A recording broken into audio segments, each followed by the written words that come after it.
Hey guys, it's Scott here from International Safety. Got some harnesses in front of me here today, and what we're gonna do, we're gonna go through the different classes of harness and what you might need on your job site. There's really four main classes of harnesses that are sold in the Canadian market. Class A being for fall arrest, Class E being for limited access for entry or exit, Class L for ladder climbing, and Class P for work positioning. So a Class A harness is probably the most common harness that we sell here at International Safety. Class A harnesses have your standard D-ring configuration on the back only.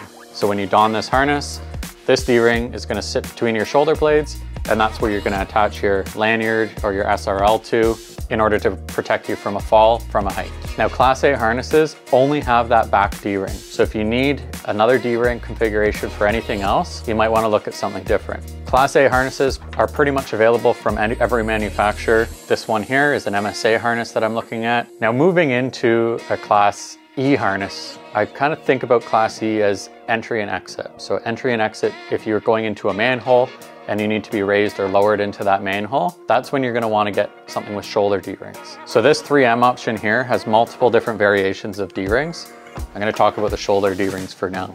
So you'll see it's got the shoulder D-rings, but it still has that Class A D-ring on the back. What a shoulder D-ring is going to be used for is if you need to be lowered into a manhole and don't have a ladder accessible to you, you can attach a yoke bar to those shoulder D-rings, comes up over your head, and then attach a raising and lowering device to your head above that, and then actually be winched down into that manhole. Also great for rescue. So if you need to be pulled up from a manhole because something has happened down there that you need to be rescued, you can attach that to your shoulder D-rings and more comfortably be raised up or lowered down, as opposed to if you had it attached to your back D-ring. So moving into a Class L harness, Class L harness is simply just kind of thought about as ladder positioning or ladder climbing. Class L harnesses will have a sternum D-ring. What that sternum D-ring is meant for, if we look at this one, this sternum D-ring is going to sit in the middle of your chest, and if you have a track system or ladder climbing system on the side of a building, you can attach that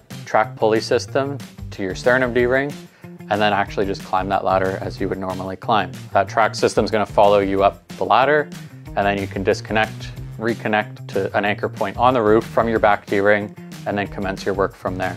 The sternum D-ring or the chest D-ring is quite nice because it keeps that lanyard out of reach of your arms.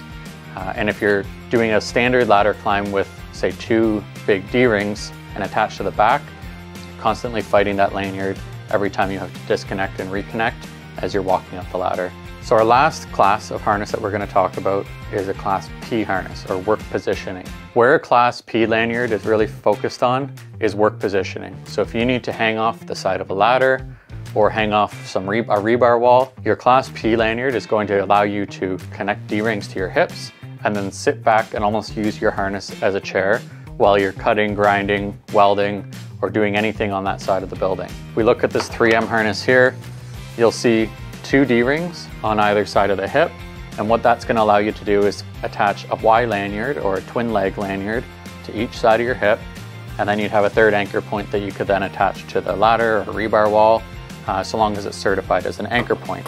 One thing to note too is if you are using your harness as a work positioning device, so attaching to those side D-rings, leaning back, cutting, grinding, welding, you might still want to use that Class A partitionary harness on the back to maintain 100% tie-off. If you're moving around constantly with those side D-rings and still working at a height, what you're going to want to make sure is you attach a lanyard or an SRL to your back D-ring to another anchor point, so that if you do completely disconnect, you still maintain 100% tie-off on that back D-ring. So those are the 4 classes of harnesses that are most commonly used in Canada: A, E, L, and P. If you have any questions on this or need a recommendation for your specific job site, feel free to reach out to us at internationalsafety.com and we'd be happy to help. Don't forget to like, comment, and subscribe, and we'll catch you in the next video.